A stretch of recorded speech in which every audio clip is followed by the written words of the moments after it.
Bonjour à toutes et à tous. Donc, bienvenue dans ce cycle de 2 webinaires sur la thérapie laser que Manon Médical est heureux de vous présenter. Donc, nos 2 intervenants, Germinal Petit-Étienne et Anne-Christine François, vont se présenter eux-mêmes dès que je leur laisse la parole. Donc, au niveau de l'organisation pratique, donc, vous avez un onglet questions dans laquelle vous pouvez écrire vos questions et à laquelle on essaiera de répondre à la fin de la présentation. Donc, n'hésitez pas à poser des questions si vous en avez au cours de la présentation. Et bien sûr, ce webinaire sera disponible en replay pendant une dizaine de jours à la fin de la présentation. Donc, nous vous enverrons un mail avec un lien vers la chaîne YouTube de Manon Médical. Donc, bon webinaire à tous et je passe la parole à Germinal et Anne-Christine pour commencer. Bonjour à tous. Je ne sais pas, Mickaël, si vous avez une petite information peut-être pour les questions avant de commencer.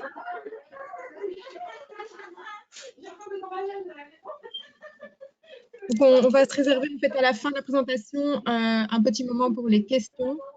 Vous pouvez les noter dans l'onglet chat et ces questions seront relevées et donc, on a prévu un temps de questions-réponses. Voilà, donc bonjour à tous. On va essayer de faire bouger la voilà. Donc aujourd'hui, ce qu'on va aborder avec vous, c'est les propriétés de la lumière laser, la classification des lasers, les principes de base de la photobiomodulation et ses effets sur les cellules et les tissus, et enfin les contre-indications entre un petit peu les mythes et la réalité. Donc nous allons passer à l'introduction. Et donc, je vais me présenter et puis Germinal va se présenter. Donc, moi, je suis Dr François Christine, j'ai diplômée à Liège en 2011. J'ai d'abord suivi un parcours plutôt chevaux en étant interne donc, en Normandie au centre hospitalier vétérinaire. Et puis, j'ai suivi mon DE de kinésiologie et physiothérapie et de rééducation fonctionnelle à Maison Alfort. Et à présent, j'ai développé un service de physiothérapie ici à l'Université de Liège et j'ai aussi dans ma privée un centre dédié exclusivement à la physiothérapie et aux médecines alternatives sur Namur. Et donc, Germinal, si tu souhaites te présenter. Donc moi, je suis chirurgien d'Alfort. J'ai commencé la physiothérapie il y a très longtemps, à l'époque où c'était vraiment les balbutiements en France en tout cas. Donc je suis tombé dedans très très vite. Et au-delà de mon parcours de praticien classique, j'ai effectivement poursuivi le même cursus qu'Anne-Christine, à l'occasion de laquelle nous avons pu nous croiser, juste un petit peu en décalé. Et donc j'ai validé mon DE en 2017. Donc je suis praticien exclusif canin en Gironde, à côté de Bordeaux. Et mes principaux centres d'intérêt sont la chirurgie, notamment orthopédique, la physiothérapie et la douleur. Et donc c'est dans ce cadre que j'ai été amené à développer la thérapie laser dans ma structure. Et de fil en aiguille, et bien pour Manon Médical, on a mis en place toute une série de formations présentielles et maintenant en webinaire.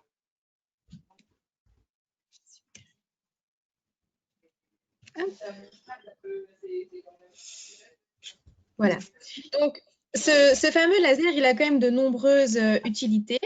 On a un vétérinaire français plutôt connu, donc c'est Dr Thierry Poët, qui déjà en 2014 en fait nous expliquait que ce laser avait des propriétés pour réduire la douleur, réduire les processus inflammatoires, permettre une meilleure cicatrisation des différents tissus et donc aussi un meilleur délai de récupération fonctionnelle.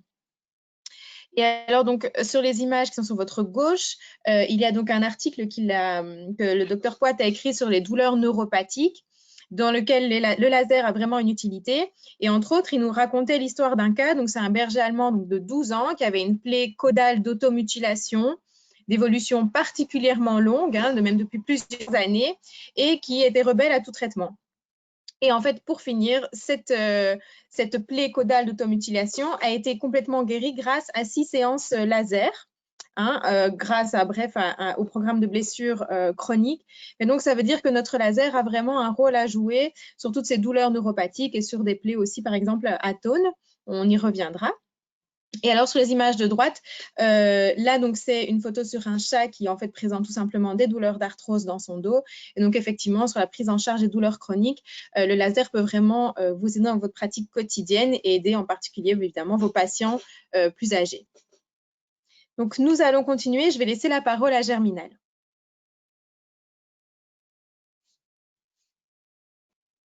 Je vais donc aujourd'hui vous parler des propriétés de la lumière laser, tous les aspects un petit peu physiques et théoriques de cette lumière, pour que vous puissiez mieux comprendre par la suite son fonctionnement et son intérêt. Donc, déjà, l'acronyme laser, c'est un condensé d'un terme anglais qui est Light Amplification by Stimulated Emission of Radiation. Donc, c'est avant tout un système d'amplification de lumière. On peut revenir assez succinctement sur la théorie de la lumière et sur l'histoire de cette théorie parce qu'elle est assez cocasse.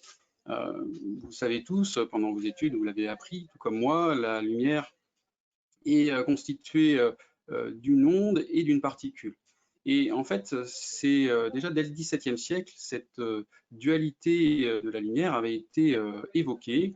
À l'époque, la théorie ondulatoire avait plutôt été développée par un physicien qui s'appelle Huygens, et Newton avait très tôt donc établi cet aspect corpusculaire de la lumière. Aspect qui, à l'époque, n'était pas du tout remis en question, compte tenu de la notoriété de Newton, mais qui par la suite a été un petit peu oublié, en particulier par tous les travaux du 19e siècle par des physiciens connus comme Young, Fresnel ou encore Maxwell. Ces physiciens ayant vraiment développé et affiné toute la théorie ondulatoire de la lumière. Et c'est que au début du XXe siècle, que Albert Einstein, ne comprenant pas un certain nombre de phénomènes observés par la lumière, a développé et finalisé la théorie corpusculaire de la lumière en développant notamment la fameuse énergie qui correspond au quanta d'énergie lumineuse, E égale hv, avec la constante de Planck et la vélocité de la lumière. Alors, donc Einstein, au début du siècle, du XIXe siècle, a établi les bases de ce principe corpusculaire de la lumière. Et j'ai repris très rapidement la chronologie entre cette théorie et l'application médicale des premiers lasers. Donc, en 1916, il a continué ses travaux et publié le concept d'émission stimulée qui va nous permettre de créer la lumière à laser. Et c'est une avancée technique d'un autre physicien, Kastler, en 1950, qui a établi le principe d'un système d'amplification qu'on va expliquer par la suite, qui s'appelle le pompage optique. Et à partir de là, les choses ont été très rapidement. En 1953, il y a le premier précurseur du laser qui était des ondes micro-ondes, c'était un maser qui a été établi, et en 1960, le premier laser a été créé par Theodor Maiman. C'était un laser qui était à base de rubis. Et ce qui est intéressant dans cette histoire, et ce qui est assez surprenant, c'est que très rapidement, la médecine s'est emparée de cet outil, parce que dès 61, on a les premières applications médicales, avec des applications en ophtalmologie, et ensuite les choses se sont développées très rapidement. En 63, des applications en dermatologie, puis la théorie s'est développée avec d'autres supports que le rubis. On a eu des lasers à gaz, des lasers liquides. Aujourd'hui, on a des lasers avec des diodes. Et il a fallu attendre 1967 avec un chirurgien hongrois qui s'appelle André Mester pour commencer à avoir les premiers principes de base des effets de la lumière laser sur les tissus. On avait bien sûr vite compris l'intérêt mécanique du laser, mais les effets photobiochimiques n'ont été posés comme base qu'à partir de 1967. Ensuite, dans les années suivantes, 1970 notamment, des sociétés savantes se sont établies, excusez-moi, et il a fallu attendre les années 70 pour que cet appareil, cet outil se démocratise vraiment, parce que jusqu'aux années 70, on avait une grosse boîte qui permettait d'émettre une lumière laser, mais c'était pas très pratique à utiliser parce que c'était pas souple. Et il a fallu attendre le développement de la fibre optique pour pouvoir avoir des appareils qui puissent être très pratiques et très utiles en pratique. Alors, revenons un petit peu sur les fondamentaux et la théorie physique de la lumière. Donc la lumière, comme je vous l'ai déjà dit, et vous le savez, c'est à la fois une onde et une particule. Une onde électromagnétique et un photon. On définit cette onde par la longueur d'onde, et plus la longueur d'onde est courte, et plus l'énergie lumineuse est importante, puisqu'on a une formule d'énergie qui est E par l'énergie, c'est H, la constante de Planck, par la célérité de la lumière sur la longueur d'onde. Donc on a différentes zones de spectre de la lumière. Il y a le spectre visible, qui va du bleu au rouge, les spectres avec des hautes énergies. Donc ça, c'est toutes les radiations ionisantes qu'on connaît bien du reste en médecine, puisqu'on utilise tous les jours, enfin la plupart d'entre nous, des rayons X pour l'imagerie médicale, des scanners, les ultraviolets aussi qui font partie des photons de haute énergie. La particularité de ce spectre lumineux, c'est que ces radiations vont avoir un effet potentiellement délétère sur les cellules. Et donc c'est pour ça qu'on prend toutes les précautions d'usage sur ces effets qui sont d'ailleurs scolastiques, c'est-à-dire qu'ils ne sont pas prévisibles automatiquement dans le temps. Alors nous, en thérapie laser médicale, on va travailler sur des longueurs d'onde qui sont dans le rouge et le proche infrarouge. Et donc, on est sur des puissances, des lumières qui sont beaucoup moins puissantes et qui ont la particularité d'être non ionisantes. Donc, on ne va pas avoir ces effets sur le long terme, ces effets scolastiques. On peut avoir des effets directs, bien sûr, mais on va y revenir. Alors, comment est émise la lumière laser? Donc, il s'agit, on l'a vu, d'une émission stimulée de rayonnement. D'accord. Comment on émet de la lumière à partir de la matière? Eh bien, le premier phénomène, c'est l'émission spontanée. Donc, j'ai repris sur cette diapositive le modèle classique des orbitales atomiques, qui est un petit peu simpliste, mais qui permet de bien comprendre. Lorsque on envoie un photon, donc représenté par le petit symbole HV, sur la matière, sur un atome, celui-ci peut passer d'un état fondamental stable à un état fondamental excité. Et lorsque cet état excité, bien sûr, est instable, et lorsque cet atome va revenir à son état fondamental stable, il va émettre un photon d'une longueur d'onde qui correspond à la différence d'énergie des orbitales atomiques. Ça, c'est donc l'émission spontanée. Eh bien, l'émission stimulée, c'est une petite variante qui a été donc théorisée par Einstein, c'est-à-dire que lorsqu'on va envoyer un photon particulier, c'est-à-dire dont l'énergie correspond à la différence des niveaux d'énergie atomique, sur un atome déjà excité, eh bien cet atome va revenir à son état fondamental stable, mais émettre deux photons qui sont complètement idiotiques, c'est-à-dire des photocopies conformes, même longueur d'onde, même direction. Et donc ça, c'est le principe qui va être utilisé pour générer la lumière laser, c'est ce qu'on appelle le pompage optique.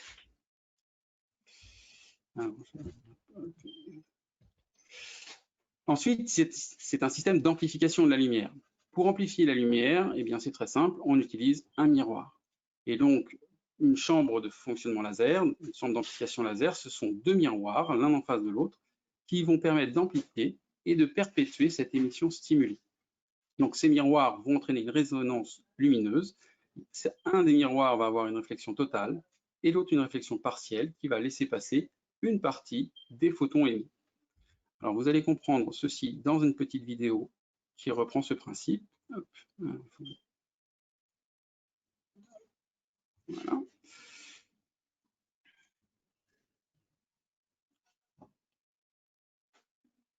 Donc voilà, on va retrouver notre atome avec ses niveaux d'énergie, les niveaux d'atal et le niveau excité. Notre atome reçoit un photon dont l'énergie correspond à la différence des niveaux d'énergie et il va, voilà, une émission stimulée, émettre deux photons complètement identiques. Donc imaginez dans un milieu une série d'atomes excités Voilà, on a notre série d'atomes. Et bien, à ce moment-là, à chaque fois, ces atomes excités vont réémettre 2 photons qui vont permettre d'exciter à nouveau les atomes. Et on a ainsi très rapidement un phénomène qui s'auto-entretient d'amplification lumineuse. C'est le principe du pompage optique. Et à ce moment-là, si on a une partie du rayonnement qui peut passer, on a notre lumière laser qui est émise. Pardon. Donc, quelles sont les différences et les choses à retenir? La lumière naturelle, à la différence de la lumière laser, est une lumière qui est hétérochromatique, c'est-à-dire toutes les longueurs d'onde. Elle est multidirectionnelle et elle est totalement désordonnée.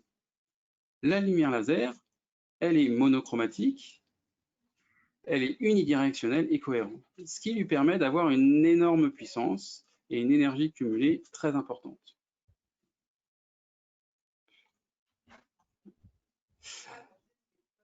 Je vais revenir quelques instants sur un dispositif qui est la fibre optique, qui nous permet d'utiliser notre rayonnement laser au chevet du patient. Donc la fibre optique, qu'est-ce que c'est?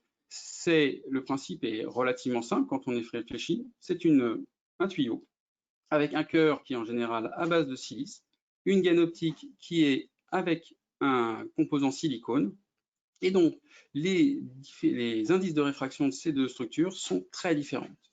Elles sont très différentes, ce qui permet une réflexion totale du rayonnement entre les différentes couches. Et donc, ça permet de guider la lumière exactement où on veut. Alors, l'inconvénient de la fibre optique, c'est que comme le faisceau lumineux, il est réfléchi au niveau de la fibre à l'intérieur, en sortie, il y a une divergence.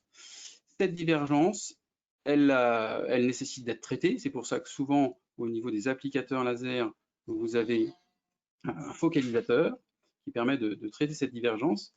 Et elle se caractérise par ce qu'on appelle une ouverture numérique qui peut être utile, enfin, pas vraiment au quotidien, hein, mais pour déterminer notamment des éléments de sécurité dont on reparlera après.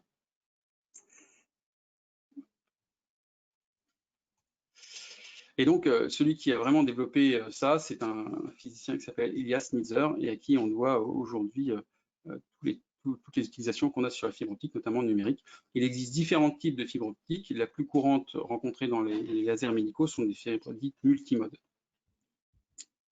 Alors, les applications de la thérapie laser, elles sont multiples en médecine. Nous, on va parler et on va se focaliser sur les lasers médicaux, mais il y en a d'autres en fonction de la longueur d'onde. Donc, vous avez parmi les lasers les plus puissants, les lasers argon, qui sont utilisés notamment en dermatologie, en ophtalmologie. Ensuite, vous avez toute une série de supports. Les lasers diodes qu'on utilise en thérapie laser médicale, mais vous avez aussi des lasers Nd:YAG, donc ce sont des semi-conducteurs utilisés en endoscopie et en ophtalmologie, et des lasers CO2, notamment en chirurgie. La lumière laser, elle interagit avec les tissus. Elle interagit avec les tissus comme les ultrasons en échographie ou comme les rayons X. Donc, ce sont des choses qui vous sont familières. Lorsque un faisceau laser va rencontrer un tissu, eh bien, il y a une partie de la lumière qui va être réfléchie et ensuite, le reste va pénétrer dans les tissus. Une proportion va être diffusée et le restant va pénétrer de manière différente en fonction notamment de la longueur d'onde, de la puissance et bien sûr des constituants biologiques traversés. Et cette énergie résiduelle va alors être transformée en d'autres formes d'énergie qui vont avoir les effets qu'on peut constater en thérapie médicale.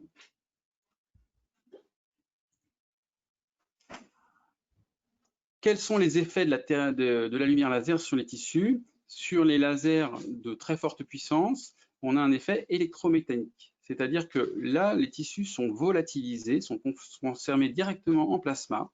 C'est des durées d'impulsion très très courtes, de l'ordre du picoseconde. Et l'impact l'onde de choc provoqué par cette volatilisation des tissus va permettre aux tissus de se décrocher. C'est notamment ce qui est utilisé en ophtalmologie ou en lithotripsie. Sur des lasers de puissance moins importante, vous avez un effet photoablatif.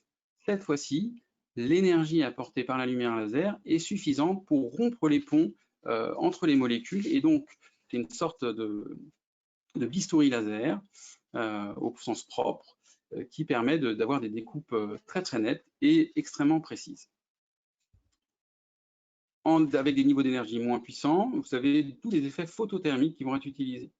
Donc, différents effets photothermiques, l'hyperthermie, donc un échauffement des tissus, peu utile en pratique, la coagulation, cette fois-ci ça commence à être beaucoup plus intéressant en chirurgie, voire la volatilisation, la carbonisation des tissus. Et enfin, avec des lasers encore moins puissants, on a tous les effets photochimiques, donc tout ce qui a trait à la photobiomodulation qui va nous intéresser, et c'est ce qu'on applique en pratique courante au cabinet. La classification des lasers. Les lasers, bien évidemment, ont été classifiés suivant une norme internationale que je vais vous détailler, qui n'est pas très très utile au quotidien, mais qui nécessite quand même d'être évoquée. Pour parler et pouvoir comparer les éléments entre lasers, on a besoin de différents éléments. La puissance, donc la puissance, elle est exprimée par des joules secondes, donc c'est une unité de temps, une énergie par unité de temps. 1 watt égale 1 joule seconde. On a des lasers qui sont continus, donc là cette fois-ci on a une impulsion continue de lumière laser. Ça peut être les petites diodes qui sont utilisées pour les pointeurs laser, pour les souris, et ça va jusqu'à des lasers extrêmement puissants, jusqu'à 50 000 watts, qui sont les lasers de soudure industrielle. Bien évidemment, les risques ne sont pas les mêmes. Et on peut avoir des lasers impulsionnels, c'est-à-dire que la lumière laser est émise de manière courte, de courte durée. Et pour ces lasers-là, on va définir deux unités qui sont les puissances de crête, puissance maximale que le laser va pouvoir développer, et la puissance moyenne délivrée, qui dépend bien sûr de la fréquence du laser. L'autre élément qui va être utile, c'est l'intensité. Parfois, vous trouverez le terme d'irradiance dans la littérature, qui est donc la puissance rapportée à l'unité de surface. On l'exprime donc en watts par centimètre carré la plupart du temps.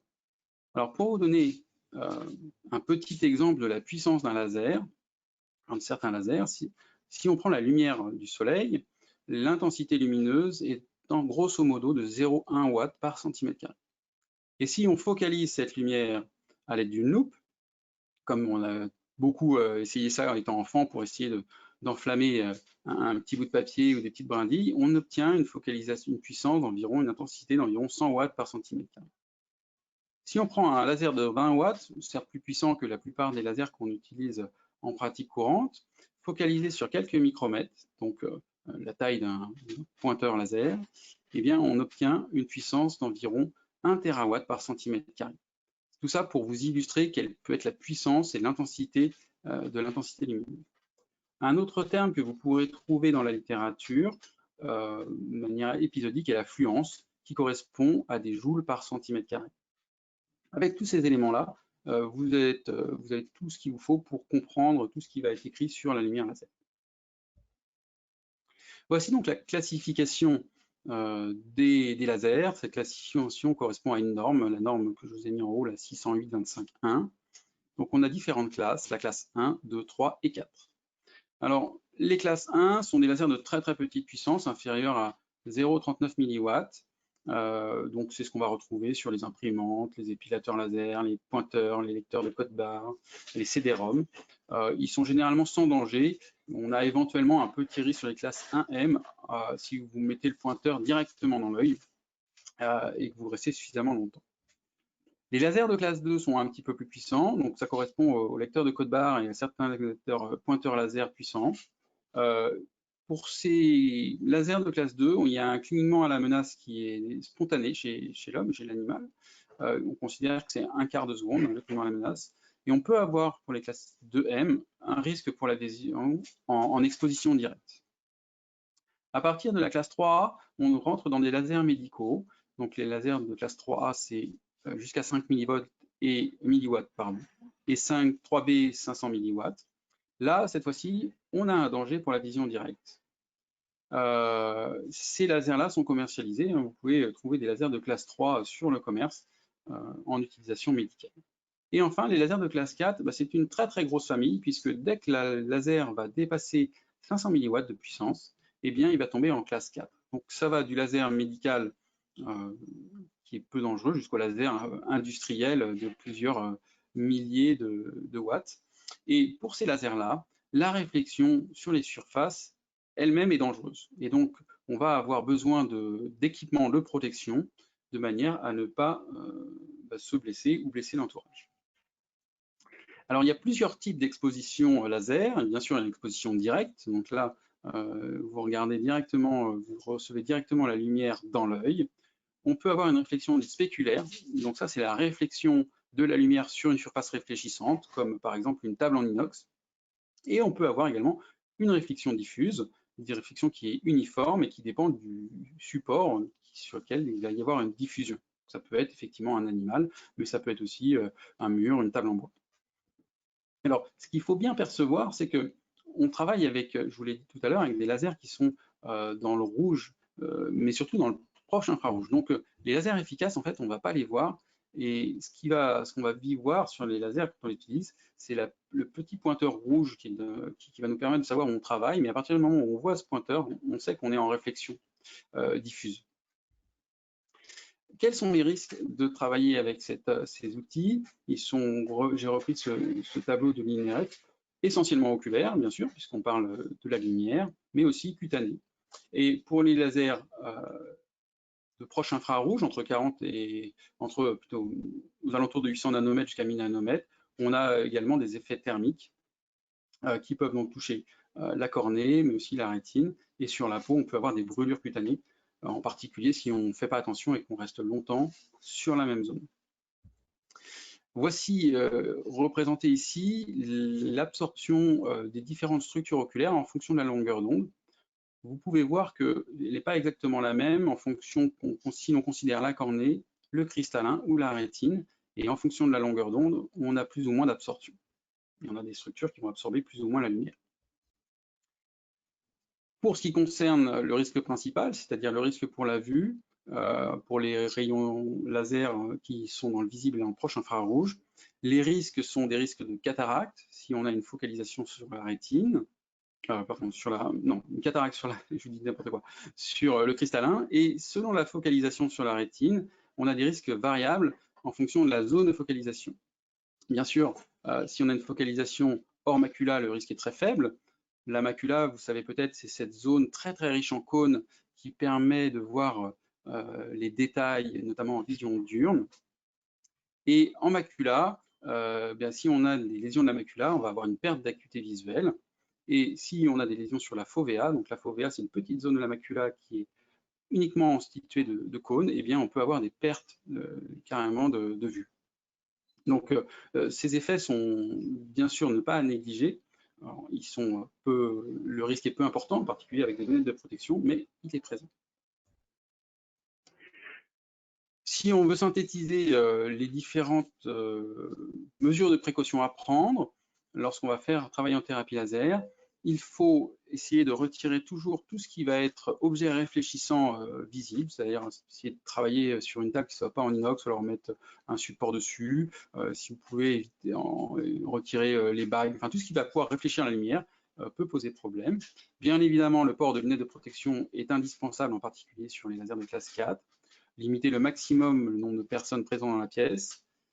Il peut être intéressant également d'avoir un bel éclairage parce que plus la salle dans laquelle vous travaillez est éclairée et plus votre œil va être en myosis et donc vous allez avoir une protection naturelle. Et évidemment, informer les autres membres d'équipe que vous êtes en séance de rayonnement de thérapie laser. Ça peut être simplement un accroche-porte sur la poignée ou une salle dédiée. Et dans la même idée, il ne faut jamais évidemment placer son œil en face du faisceau, diriger le faisceau vers quelqu'un, placer le niveau faisceau des yeux, entrer dans une salle sans autorisation et utiliser des lunettes de protection rayées ou abîmées. Les paramètres de sécurité qui sont définis par le législateur sont les suivants. Il y a l'exposition maximale permise, donc vous trouvez sous le terme EMP, qui peut aussi être exprimé sous la terminologie valeur limite d'exposition. Eh bien, l'EMP, c'est l'exposition maximale permise sans subir de dommages immédiats ou à long terme pour la peau et l'œil, notamment la cornée.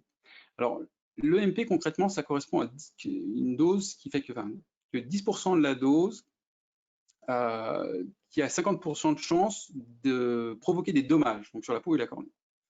Et à partir de cette EMP, on définit les distances nominales de risque oculaire, DNRO, qui est la distance à partir à laquelle l'EMP, l'exposition maximale permise, est respectée. Alors, il y a différents types de calculs suivant la source de laser.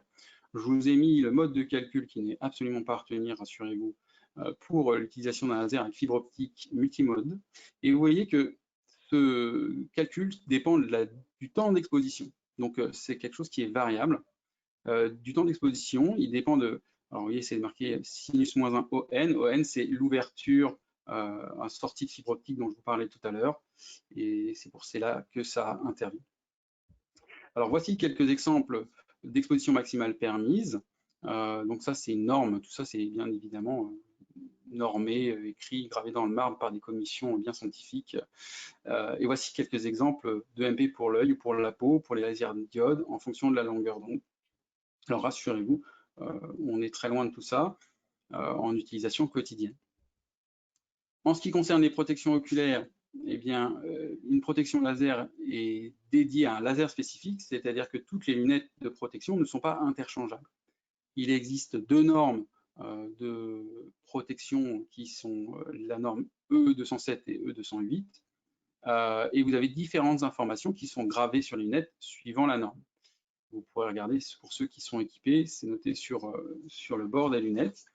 Ce qui est fondamental, c'est que les lunettes que vous utilisez correspondent à la protection de longueur d'onde de votre laser.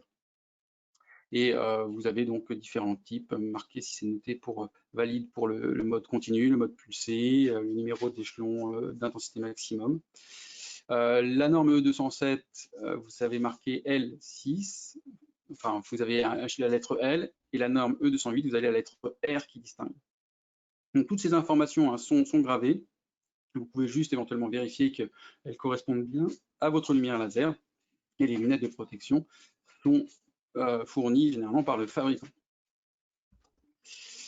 Alors, que faire en cas d'accident? Vous avez une exposition, malgré toutes les précautions que vous avez prises, vous avez une exposition qui vous a provoqué un accident. Si c'est une lésion thermique au niveau de la peau, eh bien évidemment, considérez ça comme une brûlure, donc mettre sous l'eau pour refroidir, et minimum 15 minutes pour limiter au maximum l'extension des dégâts thermiques. Et en cas de lésion de l'œil, eh bien, fermez évidemment les yeux, s'asseoir ou se coucher par terre pour éviter de perdre l'équilibre éventuellement, prévenir quelqu'un si il n'y a personne d'autre dans la pièce, protégez vos yeux pour empêcher la lumière de pénétrer davantage, et évidemment avoir recours à un examen ophtalmologique obligatoire. Donc voilà ces aspects qui sont un petit peu théoriques, pas forcément passionnants, mais au moins vous connaissez les bases de comment est générée la lumière laser, quels sont les risques et comment vous en protéger. Et donc maintenant, je vais laisser la parole à Anne-Christine qui va vous expliquer les bases et les principes de la photobiomodulation, c'est-à-dire les effets de la lumière laser sur les cellules et les tissus. Donc, merci Germinal. Donc effectivement, on va aborder les principes de base de la photobiomodulation. On va commencer au niveau cellulaire. J'essaye de bouger voilà, la slide. Et donc, cette lumière du laser a un effet d'excitation sur la cytochrome C oxydase. Le cytochrome C oxydase, c'est, désolée, une molécule voilà, qui se trouve sur, on va y arriver, désolée pour les dias, sur la membrane interne de la mitochondrie. Et donc, cette excitation va mener à une augmentation des réactions de transfert d'électrons dans les mitochondries. Cette excitation va donc conduire à une augmentation aussi de molécules de signalisation, comme l'ATP, comme les espèces réactives de l'oxygène qu'on appelle les roches, ou comme l'oxyde nitrique, le NO. Alors, cet ATP, en fait, en augmentant l'ATP, on va donc avoir, en fait, au final, c'est la preuve d'une augmentation du métabolisme cellulaire. Et donc, on va avoir des effets bénéfiques sur les cellules et sur les tissus blessés ou malades. Effectivement, il y a une étude dans les années 80 qui montrait sur des cellules isolées de foie de rat que cette lumière laser augmentait, entre autres, donc, cette synthèse d'ATP.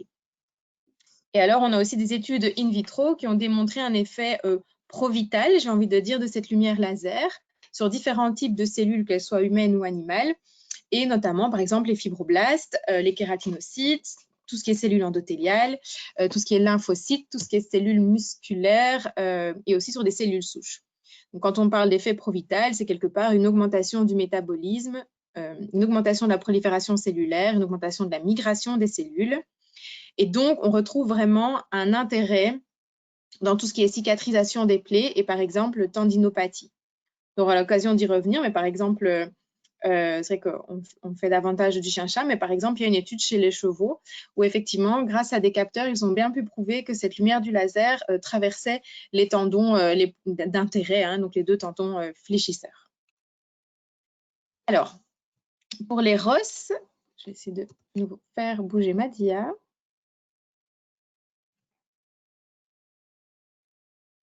Si ça veut bien.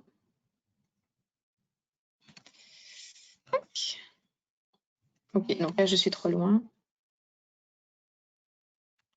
Encore une fois, désolée, hein, on a fait des partages de droits pour les souris et donc je pense que c'est ou moi qui suis rapide ou le système qui est un peu lent pour moi. Et donc pour ces ROS, on sait que donc le métabolisme de l'oxygène produit des molécules chimiquement réactives qui contiennent donc de l'oxygène et qu'on appelle les ROS. Et on sait que des concentrations élevées provoquent des processus inflammatoires chroniques, une exposition donc toxique à l'oxygène et donc un stress environnemental, et donc on peut avoir des dommages oxydatifs sur les cellules, mais par contre, à petite concentration, et c'est là que notre laser devient intéressant, on a un effet positif de ces molécules avec un effet de prolifération cellulaire, de différenciation neuronale, de protection des cellules cardiaques, entre autres. Donc, cette prolifération cellulaire va à nouveau nous être utile dans notre gestion quotidienne sur, par exemple, tout ce qui est cicatrisation de plaies. Et notre différenciation neuronale va nous aider, par exemple, sur que ce soit des post-op de chirurgie neuro, des plaies, par exemple, atones aussi. Et alors, cet oxyde nitrique, lui, en fait, il inhibe la respiration mitochondriale parce qu'il a, en fait, il a une liaison compétitive avec l'oxygène et grâce à la lumière laser, il est tout simplement dissocié de la mitochondrie et donc de ce cytochrome C oxydase, ce qui laisse la place de 1 à l'oxygène de remplir bien son rôle et donc de faire un bon transfert des électrons au niveau de la mitochondrie. Et donc, on a une augmentation de la respiration cellulaire. Et donc, ce NO, lui, après, il faut savoir qu'il est vasodilatateur. Donc, il va aider à la résolution de l'œdème, à l'amélioration du drainage lymphatique. On va avoir une cicatrisation améliorée via l'angiogénèse et la vasodilatation qu'il va induire. Et alors maintenant, au niveau tissulaire, donc ces effets au niveau de la cellule, quels impacts ils vont avoir au niveau tissulaire? Donc on va avoir une favorisation de la cicatrisation des plaies et des tissus, une résolution meilleure de l'inflammation et de l'œdème et un traitement de la douleur. On va voir ensemble donc, ce qu'il en est pour la cicatrisation des plaies et des tissus. Donc vous vous rappelez que lorsqu'on a une plaie, on a différentes phases dans la guérison de la plaie. Donc, on a une phase inflammatoire, détersive, une phase proliférative et enfin une phase de remodelage. La phase inflammatoire, grâce au laser, elle va être accélérée. Donc, on a une modulation en fait de la réponse inflammatoire dont on va discuter juste après, une stimulation de l'activité phagocytaire des macrophages et des PMN, et puis une augmentation de l'expression de certains facteurs de croissance.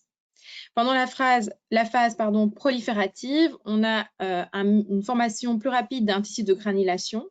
On a une amélioration de la néo-angiogénèse locale avec une augmentation de l'épithélialisation et aussi un rapprochement des bords de plaie avec une augmentation des myofibroblastes. Enfin, dans la phase de remodelage, le laser permet d'augmenter la résistance cutanée. Donc effectivement, ce laser, dans les différentes phases de guérison, de cicatrisation des plaies, il a un effet positif et qui va donc nous intéresser. Ensuite, on a parlé de l'inflammation et de l'œdème. Il faut donc savoir que ce laser intervient de différentes manières pour diminuer cette inflammation et cet œdème. Il stimule donc l'action phagocytaire des PMN et des macrophages. On a une diminution des cytokines pro-inflammatoires, une diminution de la prostaglandine 2 également, et enfin une augmentation de la microcirculation des vaisseaux lymphatiques, avec donc une action anti-œdème et une élimination des déchets et des résidus acides. Et alors, sur cette photo, c'est plutôt intéressant. Donc, sur la photo de gauche, on voit que le chien reporte son poids, donc soulage en fait son membre postérieur droit, qui est, on peut le constater, plutôt œdémacié. Et la photo de droite, c'est le même chien. Donc, après sa première séance laser, c'est un chien qui a eu une chirurgie, une TTA. Et donc, la photo de droite, on le retrouve après sa séance laser. Donc, on voit qu'après sa séance laser, déjà, l'œdème a diminué. En tout cas, pour l'œdème, on a des effets visuels assez rapides avec ce laser. Et on voit que le chien rééquilibre, donc reporte son poids de manière plus équivalente sur les deux postérieurs. Donc, ça, en une seule séance. Donc, ça, c'est plutôt intéressant. Et aussi, donc, au niveau tissulaire, au niveau de la douleur, vous savez qu'au niveau de la douleur, il y a plusieurs phases. Il y a la transduction, la transmission, la modulation et la perception. Cette transduction, qu'est-ce que c'est? Donc, en cas de lésion d'un tissu, les cellules endommagées, en fait, vont libérer des médiateurs inflammatoires comme les prostaglandines, les interleukines, la sérotonine, la substance P, qui sont aussi bien connues, ou la bradykinin ou aussi le glutamate. Et en fait, on va avoir des nocicepteurs qui vont recueillir ces informations chimiques. Et une fois le seuil de la douleur atteint, ces nocicepteurs vont convertir le signal chimique en impulsion électrique. Et cette transformation, c'est ce qu'on appelle la transduction. Et donc, notre laser, lui, il va relever les potentiels d'action. Donc, la dépolarisation sera plus difficile. Et il va aussi bloquer les effets de la bradykinin à la source de la blessure, ce qui va effectivement aider aussi à cette augmentation du seuil de douleur. Ensuite, on va passer à la transmission. Donc ça, c'est l'envoi du signal électrique depuis, on va dire, la zone douloureuse jusqu'à la moelle épinière. Donc, il y a plusieurs types de nerfs afférents qui assurent la transmission du signal de douleur. On a les fibres A-bêta, les A-delta et les C. On a les A-bêta, donc ça, c'est plutôt la douleur, les informations à seuil bas ou non douloureuses, telles que le toucher, la pression, les vibrations, par exemple. On a les A-delta, qui, elles, sont recouvertes de myéline, qui permettent de transmettre rapidement le signal. Et donc, c'est plutôt tout ce qui est réflexe de retrait, douleur aiguë. Et donc, là, c'est plutôt des fibres qui répondent à tout ce qui est stimulus thermique et mécanique. Et alors, on a les fibres C, qui, elles, sont aussi activées par la stimulation thermique et mécanique, mais également par la stimulation chimique. Donc, ce sont des fibres non myélinisées, ce qui les pousse à transmettre leurs signaux plus lentement. Et donc, ces fibres-là, elles sont plutôt responsables de la douleur lente et qui peut évidemment s'intensifier. Et ces fibres C, d'ailleurs, ont été impliquées en fait dans les développements des phénomènes de douleur chronique et d'allopathie, d'allodynie, pardon. Donc, notre laser, au niveau de la transmission de la douleur, il va diminuer la conductibilité de l'influx douloureux, ce qui va diminuer l'intégration des messages nociceptifs au sein de la moelle épinière. Et au niveau de la transmission synaptique, il va diminuer la libération de la substance P. Ensuite, on va passer à la modulation du signal électrique, donc qui est véhiculé par les fibres afférentes et qui se produit donc dans la moelle épinière. Cette modulation va initier la libération d'opioïdes endogènes, donc en réponse à la douleur transmise. Donc, on va avoir de la part de notre laser une réponse type opioïde, donc avec une augmentation significative du taux d'endorphine et une action un peu gate control. Donc, cette action gate control, c'est, pour vous donner un exemple concret, quand vous vous cognez le coude, vous allez frotter votre coude et au final, l'information de douleur va être mise au second plan par le cerveau qui va davantage traiter l'information de frottement. Donc, quelque part, le cerveau, c'est un peu, on va dire, comme un péage sur l'autoroute. Il va traiter l'information qui arrive en premier et on sait que les fibres, par exemple, qui sont responsables qui transmettent l'information du frottement sont plus rapides. Et du coup, au final, notre cerveau va retenir l'information frottement sur le coude et mettre l'information douleur de côté. Et donc, on a aussi cet effet-là avec le laser. Donc, on va avoir quelque part des informations plus qui vont passer en premier, mais qui ne seront pas donc des informations douloureuses. Et enfin, au niveau de la perception, donc là, on sait qu'on a une augmentation grâce au laser de sérotonine et de bêta-endorphine. Donc, au niveau périphérique, ces bêta-endorphines se lient aux récepteurs opioïdes pré- et post-synaptiques et bloquent donc la libération de la substance P, qui est donc le neurotransmetteur excitateur de la douleur. Et dans la moelle épinière et le système nerveux central, on a donc une augmentation de ces bêta-endorphines, qui va entraîner une diminution de la production de GABA et par conséquent une augmentation de la dopamine. Et donc, de fortes augmentations de la dopamine vont activer le centre de plaisir aussi dans le cerveau. Et donc, il est du coup intéressant de noter qu'en cas de douleur aiguë ou chronique, la mesure de l'intensité de la douleur, donc elle est vraiment en corrélation avec le taux de bêta-endorphine en fait en circulation. Donc, les patients en fait, qui vont signaler davantage de douleur ont des niveaux plus bas de bêta-endorphines en circulation. Donc, effectivement, grâce au laser, en augmentant ces bêta-endorphines, on a au final une diminution des sensations douloureuses. Donc, voilà, à nouveau, sur la douleur, vous voyez qu'on agit grâce au laser sur différents niveaux, on va dire, de cette douleur, évidemment. Et donc, les effets sur la cellule et les tissus, donc on a... mais ça, donc, on vous en a déjà un petit peu parlé avec Germinal. On a donc Mester, qui nous a montré l'efficacité des doses thérapeutiques qui vont de 0,05 à 4 joules par centimètre carré grâce à des tests in vitro et in vivo. Il faut savoir qu'il y a eu plusieurs méta-analyses sur la prolifération de cellules in vitro. Et donc, on a bien conclu une amélioration du taux de prolifération cellulaire. Et on a aussi des méta-analyses sur des études in vivo. On a donc l'utilisation de l'infrarouge ou proche infrarouge qui entraîne donc bel et bien une amélioration significative de la cicatrisation des plaies. Donc, il y a beaucoup d'expériences qui ont bel et bien confirmé les paramètres originaux de Mester pour les applications superficielles. Cependant, il y a pas mal de littérature un peu par moment qui est contradictoire. Le problème, c'est qu'en fait, à l'époque, lorsque les cliniciens ont commencé à utiliser la photobiomodulation pour traiter des structures situées plus profondément dans le corps, ils ont continué à utiliser les paramètres de Mester sans quelque part les modifier afin de pouvoir justement traiter des tissus plus profondément situés. Et donc, ils avaient effectivement des résultats négatifs. Donc, il y a des études où on va vous expliquer qu'il y a des résultats négatifs. Il faut toujours bien être vigilant sur les longueurs d'onde utilisées, la puissance du laser qui va être utilisé et le protocole qui est mis en place. Ce qu'on sait aussi, désolée pour le chevauchement, mais donc, il y a une étude à Harvard qui a donc aussi étudié les effets des différents modes d'émission de la lumière sur les différents types de cellules. Donc, si vous avez déjà vu ou déjà utilisé un laser, vous avez peut-être remarqué qu'effectivement, il y a plusieurs phases, des phases continues et des phases avec une lumière dont il y a une certaine fréquence, donc moyenne, basse, moyenne et haute fréquence. Et donc, on a une méta-analyse par l'Université d'Harvard qui est assez récente, de 2010, qui a analysé la littérature depuis les années 70 jusqu'à 2010, et donc qui concerne donc les effets de pulsation de la thérapie laser. Et donc, elle a bien mis en évidence, cette méta-analyse, deux principes super importants. Un, c'est qu'en effet, différents tissus répondent mieux à différentes fréquences. Cela dit, à l'heure actuelle, on ne sait toujours pas quel tissu répond bien à quelle fréquence et pourquoi. Donc, il y a certaines qui ont été testées et ça, on a, mais on n'a pas spécialement pour la totalité des tissus de l'organisme.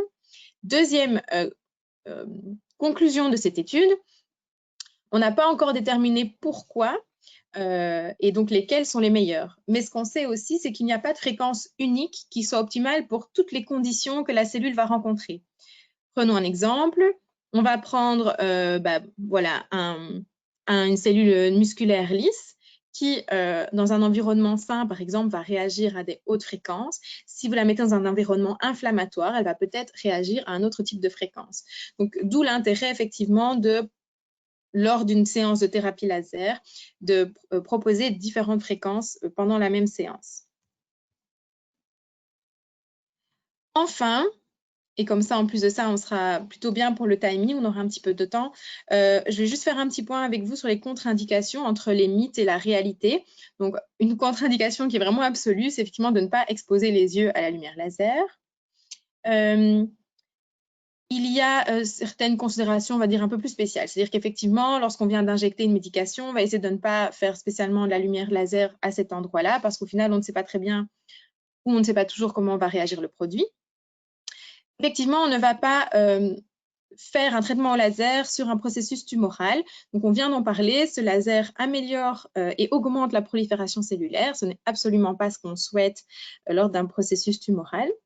En cas de gestation, on va aussi éviter de diriger la lumière laser vers, vers l'utérus de l'animal gestant. Évidemment, si cet animal a, je ne sais pas moi, une plaie sur son carpe, ça ne pose pas de problème. Hein, l'effet du laser relativement localisé. Et donc, effectivement, on ne va pas aller mettre ce laser sur les petits qui sont en développement parce qu'à nouveau, on peut avoir une augmentation de la prolifération cellulaire qui serait du coup non souhaitée à ce moment-là. On va quand même garder en tête et avoir des précautions si on doit traiter à proximité de la glande thyroïde, à proximité des testicules. Si on doit traiter une hémorragie, donc on en a parlé, hein, le laser a plutôt un effet vasodilatateur, donc on peut aussi de un traiter l'hémorragie par d'autres moyens et ensuite passer à la lumière laser. Et alors sur tout ce qui est cartilage de croissance, effectivement on va éviter de faire des séances de laser sur le cartilage de croissance. À nouveau, je pense que tout est une question d'analyse risque-bénéfice. Et que, donc ça, c'est à vous en fonction du cas, en fonction de l'animal, en fonction de la pathologie pour laquelle vous souhaitez le traiter, etc., de faire votre balance risque-bénéfice et de prendre votre décision en pleine conscience.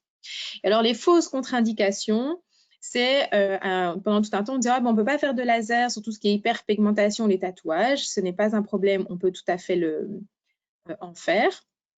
Il y avait aussi une contre-indication qui disait on ne peut pas faire du laser sur des implants. Il faut savoir que depuis, tout ce qui est implants chirurgicaux, c'est plus spécialement du métal, sont des alliages. Donc, il n'y a pas de risque spécialement que ça surchauffe. Le risque, c'est d'avoir une réflexion de la lumière. Donc, on va avoir un premier passage de la lumière jusque l'implant et l'implant va réfléchir cette lumière. Et donc, les tissus situés face à l'implant vont avoir 2 fois plus de lumière. Or, on sait qu'au-delà d'une certaine quantité de joules par centimètre carré, nous n'avons plus un effet prolifératif des cellules, mais plutôt un effet inhibiteur de leur croissance. Et donc, ce n'est pas ce qu'on souhaite.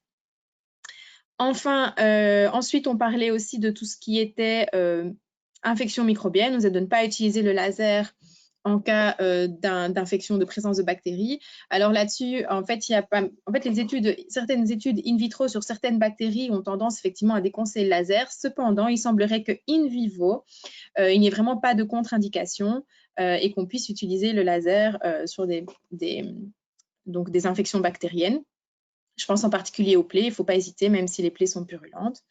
Et enfin, la dernière fausse contre-indication, on disait de ne pas utiliser le laser sur certains médicaments photosensibilisants. Donc, on va y retrouver, par exemple, les phénothiazines, donc l'acépromazine, le Calmivette, je pense que c'est son nom commercial le plus connu.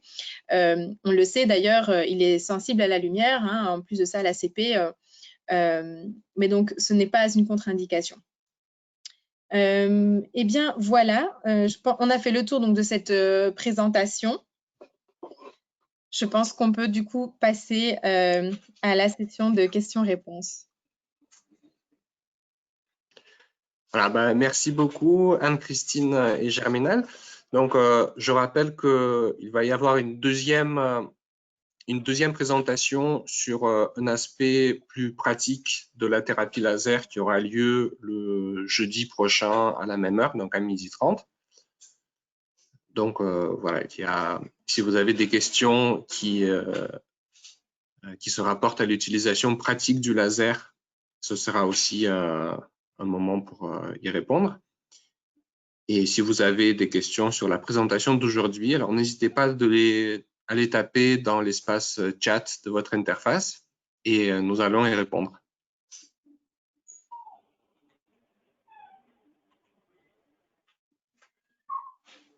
Donc, une première question que j'ai, c'est sur la disponibilité de cette conférence en replay. Donc, effectivement, ce webinaire sera disponible en replay pendant une dizaine de jours sur la chaîne YouTube de Mano Medical. Donc, nous vous enverrons un mail de suivi avec le lien vers le webinaire.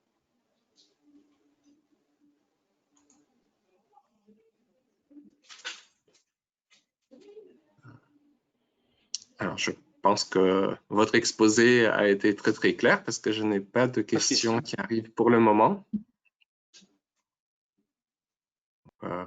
on va attendre une trentaine de secondes, peut-être que quelqu'un est en train de taper.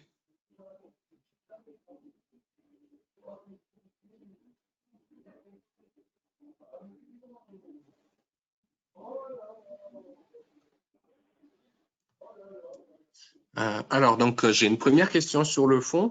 C'est comment savoir au cours d'une séance quelle modulation de fréquence doit-on faire?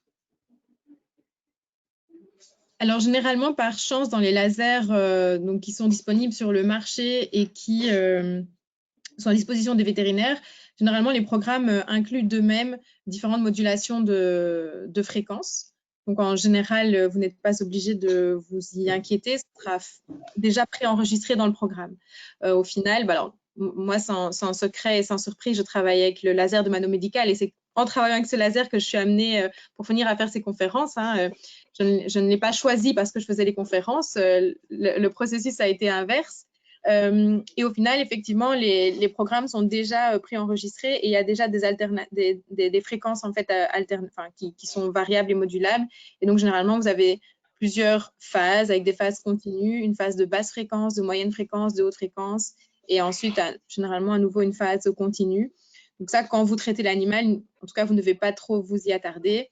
Cela dit, si vous souhaitez créer votre propre programme, effectivement, je pourrais, pour la fois prochaine, on pourrait rechercher un petit peu effectivement les fréquences types pour vous donner des idées.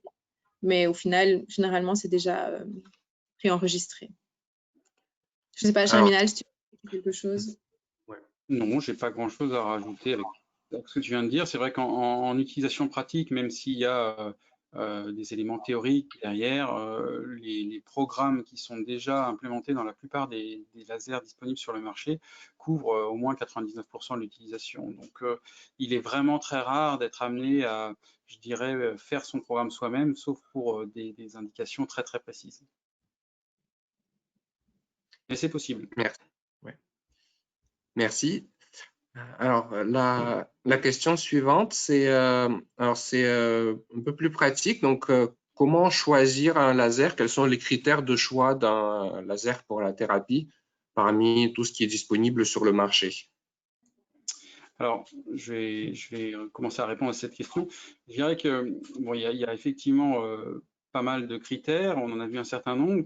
Je pense que la puissance est un critère assez intéressant parce que la lumière laser, je ne sais pas si vous l'aurez compris à travers ce qu'on a exposé Anne-Christine et moi, c'est un vecteur de lumière. C'est-à-dire que ce qui nous intéresse, c'est la lumière et tout ce que Anne-Christine nous a exposé fonctionne avec de la lumière qui n'est pas laser.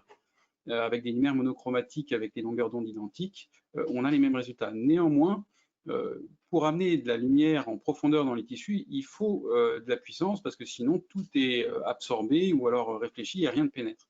Et donc plus votre laser va être puissant et plus en profondeur il va en résiduel rester suffisamment de lumière pour avoir un effet thérapeutique.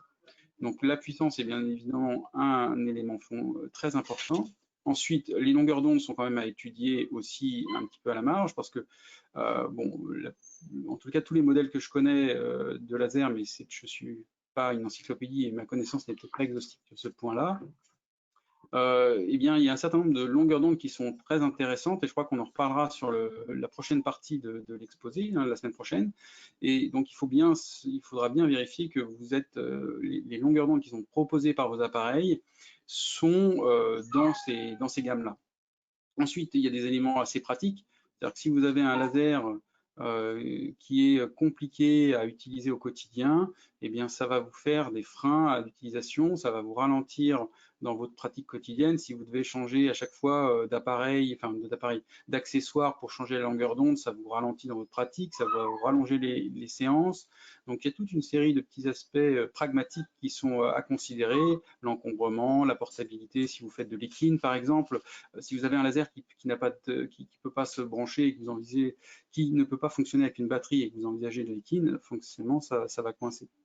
Et puis enfin, à ne pas, bon, le prix évidemment, hein, mais à ne pas négliger le SAV, parce que il existe, même si c'est des appareils qui n'ont pas de consommables en tant que tel, si ce n'est l'électricité, ils peuvent tomber en panne et il est quand même important d'avoir derrière un SAV qui soit efficace, qui puisse vous dépanner rapidement. Et je sais que sur ce point-là, en tout cas, Mano Medical est très efficient.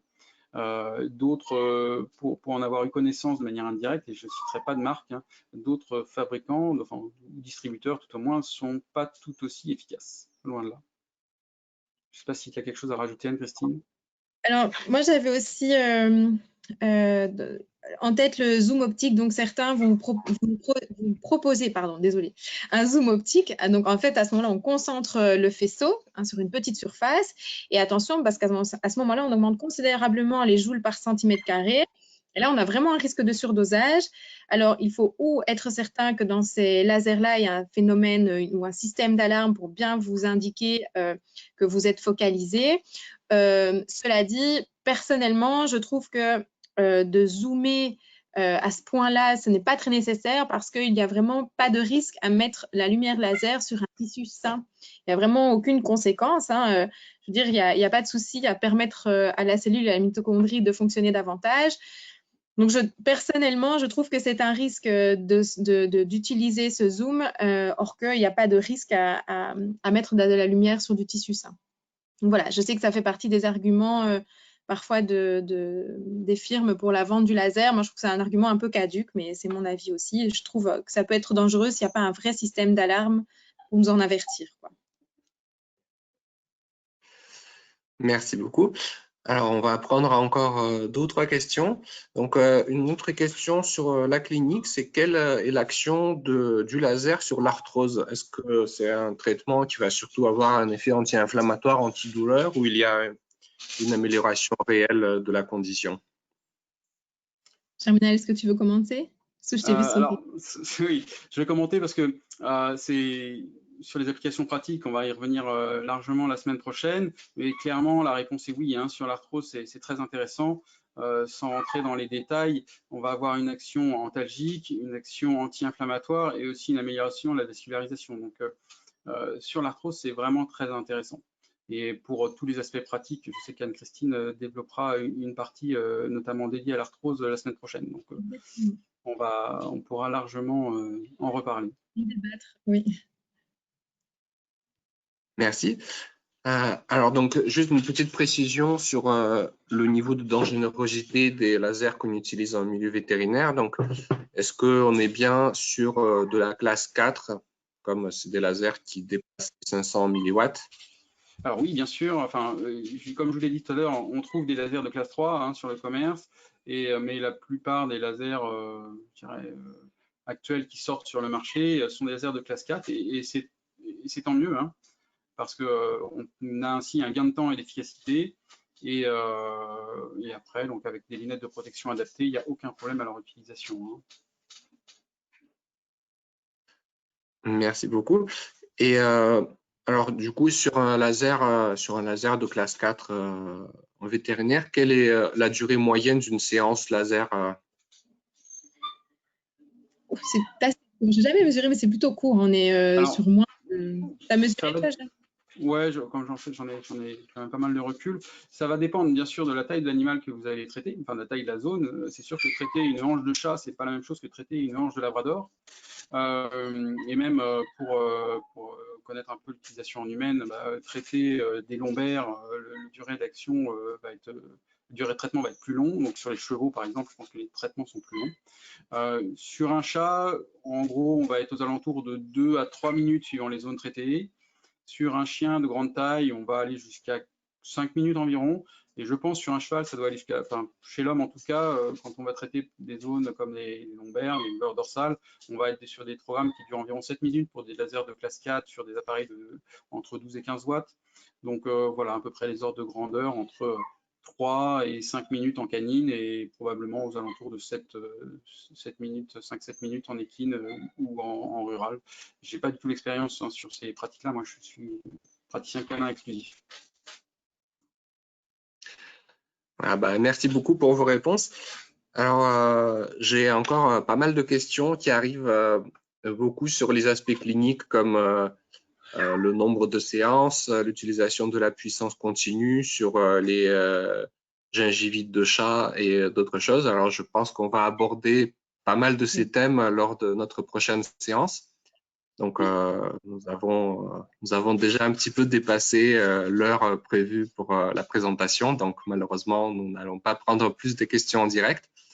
Donc, je vous invite bien sûr à suivre notre prochain webinaire jeudi prochain à 12h30. Et vous pouvez également envoyer vos questions par courriel, donc à l'adresse welcome@manomedical.com et nous les transférerons à nos intervenants pour qu'ils puissent y répondre. Donc, merci beaucoup Anne-Christine et Germinal pour cette présentation. Merci pour votre attention. Et merci à vous tous pour votre participation et nous nous retrouvons la semaine prochaine pour le deuxième volet sur la pratique clinique de la thérapie laser. Bonne journée à tous. Au revoir.